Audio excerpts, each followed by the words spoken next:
বিসমিল্লাহির রহমানির রহিম। শিক্ষক নিয়োগে বিশেষ গণবিজ্ঞপ্তির সিদ্ধান্ত প্রত্যাহারের দাবিতে মানববন্ধন করেছেন 18তম শিক্ষক নিবন্ধন এবং 19তম শিক্ষক নিবন্ধন পরীক্ষার্থী ভাই বোনেরা। এই মানববন্ধনে তাদের যে দাবিগুলো ছিল এবং কি সিদ্ধান্ত হয় সেই সম্পর্কে আমরা একটু জানার চেষ্টা করি। দ্য ডেইলি ক্যাম্পাস নিউজে দেখা যাচ্ছে যে শিক্ষক নিয়োগের বিশেষ গণবিজ্ঞপ্তির সিদ্ধান্ত প্রত্যাহারের দাবিতে মানববন্ধন করেছেন 18তম শিক্ষক নিবন্ধনের ফল প্রত্যাশী প্রার্থীরা। তারা বিশেষ গণবিজ্ঞপ্তি জারি প্রস্তাবকে অবৈধ ও অযৌক্তিক আখ্যা দিয়ে 18তম শিক্ষক নিবন্ধনের চূড়ান্ত ফল প্রকাশ করে ষষ্ঠ গণবিজ্ঞপ্তি জারি দাবি জানিয়েছেন।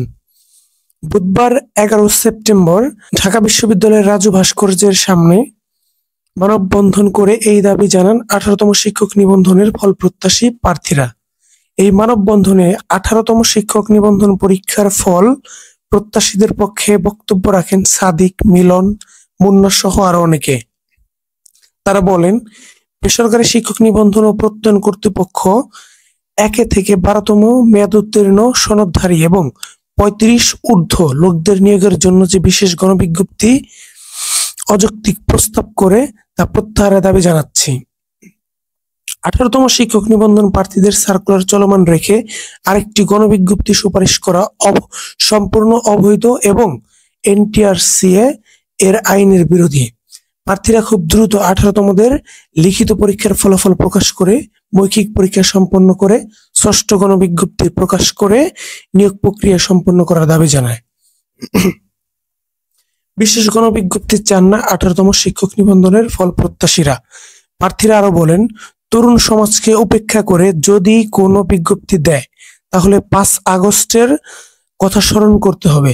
প্রার্থীরা জানান, বিশেষ গণবিজ্ঞপ্তি জারির প্রস্তাব প্রত্যাহারের দাবিতে দেশের বিভিন্ন বিশ্ববিদ্যালয়, কলেজ এবং বিভাগীয় শহর সহ রংপুর, বরিশাল, বগুড়া, দিনাজপুর, ময়মনসিংহ, কুষ্টিয়া সহ দেশের বিভিন্ন স্থানে শান্তিপূর্ণ মানববন্ধন করেছেন 18তম শিক্ষক নিবন্ধনের ফল প্রত্যাশীরা। আসলে এখানে 18তম শিক্ষক নিবন্ধন যারা রিটেন পরীক্ষা দিয়েছেন, এখন পঞ্চম গণবিজ্ঞপ্তি সম্পন্ন হয়েছে। পঞ্চম গণবিজ্ঞপ্তি সম্পন্ন হওয়ার পরে এখানে 18তম শিক্ষক নিবন্ধনের রিটেন প্রকাশিত না করে এবং তাদের চূড়ান্ত ফলাফল প্রকাশ না করে তাদেরকে বাদ দিয়ে যদি বিশেষ কোনো গণবিজ্ঞপ্তি দেওয়া হয় তাহলে 18তম শিক্ষক নিবন্ধন পরীক্ষার্থীদের উপর চরমভাবে বৈষম্য করা হবে।